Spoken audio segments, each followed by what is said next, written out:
বানাবো চিংড়ি মাছের বাটি চচ্চড়ি। এটা যদিও বাটিতে করছি না, আমি কড়াইতেই করছি। কড়াইয়ের মধ্যেই সমস্ত কিছু একসাথে মেখে আমি গ্যাসে চাপিয়ে দেবো। লম্বা আলু ভাজা যেরকমভাবে কাটা হয় সেইভাবে আলুগুলো কেটে নিয়েছি। আর আলুটা দিয়ে দিলাম কড়াইয়ের মধ্যে। এবার চিংড়ি মাছ কটা দিয়ে দেবো। বেশ খানিকটা চিংড়ি মাছ দিলে ভালো হয়। চিংড়ি মাছটা খুব ভালো করে পিঠগুলো পরিষ্কার করে নিতে হবে।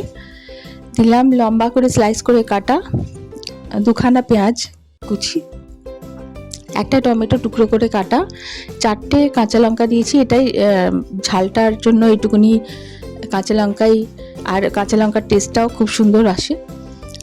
আর কাঁচা লঙ্কাগুলো চিড়ে দিতে হবে অবশ্যই, তবে টেস্টটা আসবে।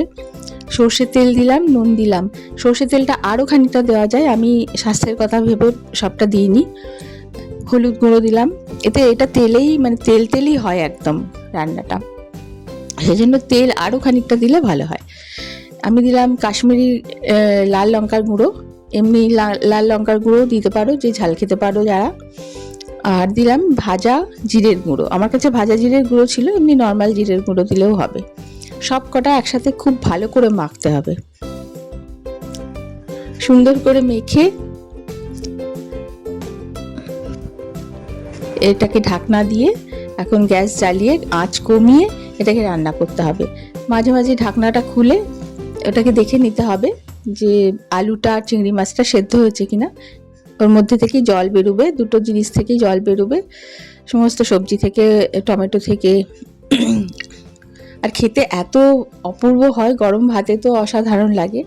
যখন সব সেদ্ধ হয়ে যাবে তার ওপর থেকে ধনেপাতা ছড়িয়ে দেবে, আর একটুখানি কাঁচা সর্ষের তেল অবশ্যই দিতে হবে ওপর থেকেও। প্রথমেও কাঁচা সর্ষের তেলে মাখতে হবে, আবার শেষেও কাঁচা সর্ষের তেল দিতে হবে। এটাই হচ্ছে এটার টেস্ট। একদম কাঁচা কাঁচাই তেলটার গন্ধটা যে আসবে সেটাই ভালো লাগে খেতে। আমাদের বাঙালিদের তো ওটাই টেস্ট ভালো লাগে। তো রেডি হয়ে গেল। এবার গরম গরম ভাতের সাথে এনজয় করো। ভীষণ ভালো খেতে হয়, যখন মাখা হয় হাতে তখনই মনে হয় ওটাই খেয়ে নিই। তো কেমন লাগলো ভিডিওটা অবশ্যই জানাবে।